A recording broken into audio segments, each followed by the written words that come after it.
What's going on, everybody? Welcome back to another LEGO room vlog. Today it is snowing, so I thought it'd be fun to take all of my Hoth LEGO sets and display them in the snow. And the first thing we have here is, of course, the AT-AT, and then next to it we have the Hoth AT-ST displayed here. And then I've also got the Snowspeeder as well as the Hoth Wampa Cave out here, which I think looks pretty cool. And then we also have the Han Solo and the Tauntaun, as well as some satellites over here. And then I've also displayed some of the Hoth Rebels as if they're kind of fighting against the Empire like we see in Empire Strikes Back. So I think this looks really cool. I like this battle scene. It definitely looks a lot cooler with like actual snow instead of brick-built snow, and I'm very happy I was able to do this, as I feel like I'm hardly ever able to, because it hardly ever snows where I live. So very happy with this. It's always fun to display this stuff out in the snow. I especially like how the Hoth Wampa Cave looks, and it kind of blends in nicely, and I really like this probe droid over here in the satellite, and it looks beautiful out here. So I'm very happy that I was able to display some stuff. Next up, I want to show off some cool minifigures. So we've got like Ahsoka kind of recreating the final shot from season 7.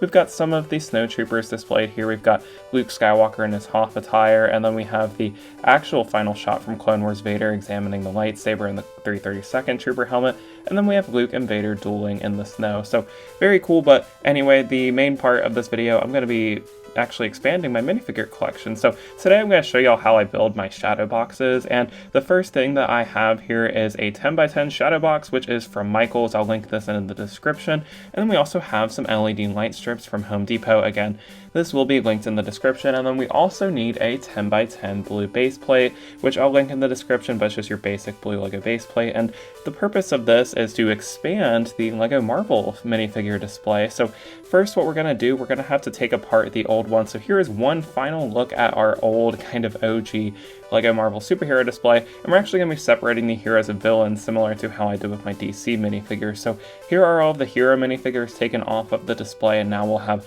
plenty of space for some villain minifigures. Here's all the heroes kind of compiled together, and then here's some of the villains that I want to add to this new shadow box. Also, we're going to be constructing our hero shadow box, so I've placed some 1x2 black bricks along in this little pattern over here, and then we're also going to cut out the LEGO Marvel logo from a LEGO box, and then we'll tape that to the top of the base plate just like this, and I think it has a nice clean look to it. And then here are all of the LEGO Marvel minifigures that I want to include in the superhero display, and here is the finished superhero display, which I think looks really nice. I'm very proud of the progress that we made with this. We're only missing a few minifigures to add to the display, but for now it is a finished product here, mostly finished. We've got some of the young Avengers as well as the kind of main Avengers over here. We've got Thor and Valkyrie as well as Iron Man. You can kind of see the original 6 Avengers displayed in the center, and we've also got some of the other people from Civil War, and then we have some of Scarlet Witch and Quicksilver. And then down here we have our Guardians of the Galaxy display. We've got Captain Marvel over here, as well as the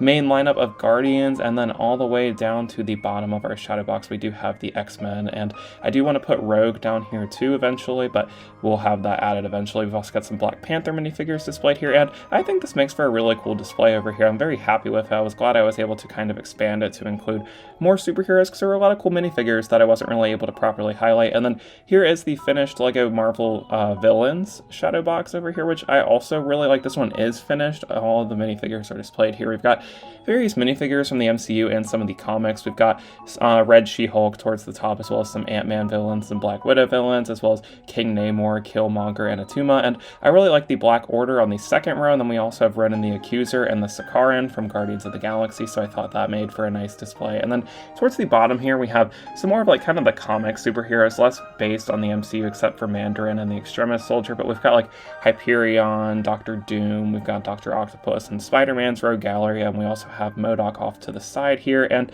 I'm really happy with this. I really like the layout of which I arranged all of the minifigures on here too, so I thought that really came together nicely, and I'm very happy that I finally made the decision to expand the 2 shadow boxes, as it's something I've wanted to do for some time now. And now we're going to get into the next step that comes with making these displays, as arranging the minifigures is the first step, but it gets a lot more complicated. So first off, we have to unbox our LED lights in our shadow box from Michaels, and basically the first thing that you're going to want to do is make sure your LED lights work, plug them in, and then what we're going to do next is we're going to kind of arrange the LED lights around the border of the shadow box like this. You really want to make sure you're able to tightly wrap everything around it so there's no gaps, and then we're also going to use a black strip of Gorilla Tape to kind of mask the actual outlet that the LED light strips plug into. And as you can see here, it's very hidden, though it's not like completely invisible. And here's what the finished product looks like. And as you can see, it is able to light up given that we attached the light strips to it. And I think it looks really cool. Also, the remote has several options too, so you can just kind of have it on this blue color, which I like, but you also have the option to kind of make it fade and change colors, which is a really cool feature with this. And so now we'll go ahead and see the now finished minifigure display here. Here they are all lit up. I think this looks really nice. I'm very happy with this display. We've kind of got our ultimate LEGO superhero minifigure display here with the Marvel and the DC minifigures, and I'm very happy with this. I think it completes the collection very nicely. And you may be wondering where we're going to move the Harry Potter Shadowbox. Well, I'm actually planning a shelf expansion in this video too. And so first off, I had to move the Bo-Katan art all the way over here. That way I could extend the shelf a little bit. And so we've got also the bonsai tree over here too that I found in my parents' room, and then here's the wood for the actual shelf expansion. We're just expanding it a little bit, but it will allow us to fit another Shadowbox and a few other small sets too. And then I also wanted to display some more minifigures in my LEGO Marvel City, as we had to take out quite a few to make room for some in the Shadowboxes. So we've kind of posed a few new minifigures in the LEGO City. We're able to tell some new stories with some other minifigures that were kind of just sitting around. So I'm very happy with that. I always love displaying minifigures and not just having them stuck in my closet, so very happy to do this. And then also what I did was I added Nightwing's glider to the minifigure displayed above the police station, which I thought looked cool. And now we're going to actually go ahead and hang up our new shelves. We've got the J shelf brackets from Home Depot, so I'll link those in the description. But first we have to kind of move our sets over here so we can drill some holes in the wall. And now that we've moved the UCS sets over so that they don't get sawdust on them, we're going to go ahead and drill our holes into the wall, and now we have them all marked and drilled up. So here is the first shelf bracket attached here. Now we just have to do one more, and boom, both shelves are attached to the wall here. Very sturdy, nothing's going to fall off of these guys. And now we've attached our wood and we have our finished product. A very small expansion, but definitely very notable. We are able to, we have like a small gap over here too for future sets, but the main purpose of this expansion was to, of course, make room for the LEGO Harry Potter Shadowbox, which then allowed us to expand our LEGO Marvel minifigures. And I really like this minifigure display that we have here. The Harry Potter minifigures don't really fit in with the Star Wars minifigures that were already here, but it is a nice place for them, so I'm happy with the display, though it is not perfect, but I still think I did a really good job with it. Also, the new shelf up here, we have the 20th anniversary Star Wars minifigures, as well as the bonsai tree, and then we have, just like before, Ninjago City Gardens, accompanied by Ninjago City Market. So